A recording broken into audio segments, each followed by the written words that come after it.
വഖഫ് ഭേദഗതി നിയമത്തിനെതിരെ ലക്ഷങ്ങളെ അണിനിരത്തി കോഴിക്കോട് കടപ്പുറത്ത് മുസ്ലിം ലീഗിന്റെ റാലി. സുപ്രീം കോടതിയിൽ നിന്ന് നീതി പ്രതീക്ഷിക്കുന്നുണ്ട് എന്നും അതിന്റെ സൂചനയാണ് ഇന്ന് കോടതിയിൽ നിന്നുണ്ടായതെന്നും സംസ്ഥാന അധ്യക്ഷൻ പാണക്കാട് സാദിഖ് അലി തങ്ങൾ പറഞ്ഞു. കുറുക്കന്റെ കണ്ണുമായി രാഷ്ട്രീയ ലാഭം നോക്കിയിരിക്കുകയാണ് പിണറായി വിജയൻ സർക്കാരെന്ന് പി കെ കുഞ്ഞാലിക്കുട്ടി വിമർശിച്ചു. കോൺഗ്രസിൽ നിന്ന് ക്ഷണമുണ്ടായിരുന്നുവെന്ന് വി ഡി സതീശൻ പഞ്ചാബ് PCC അധ്യക്ഷൻ അമരീന്ദർ സിംഗ് രാജീവ് പരിപാടിക്ക് എത്തിയില്ല. വി ഡി സതീശൻ ആരോഗ്യ പ്രശ്നങ്ങൾ കാരണമാണ് വരാതിരുന്നത് എന്നാണ് നേതാക്കൾ വ്യക്തമാക്കിയത്.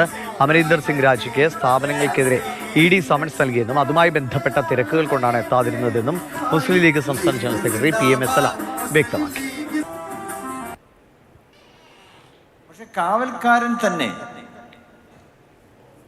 ഇപ്പോൾ കയ്യേറുന്നവരായിരിക്കുന്നു എന്നുള്ളതാണ് പുതിയ ഭേദഗതിയിലൂടെ രാജ്യം നേരിട്ടുകൊണ്ടിരിക്കുന്ന ഒരു വലിയ വെല്ലുവിളി എന്നുള്ളത്. രാജ്യത്ത് നിലവിലുള്ള വഖഫ് സ്വത്തുക്കൾ ഇതൊക്കെ കയ്യേറ്റത്തിന് വിധേയമാകാനുള്ള എളുപ്പ വഴികളാണ്.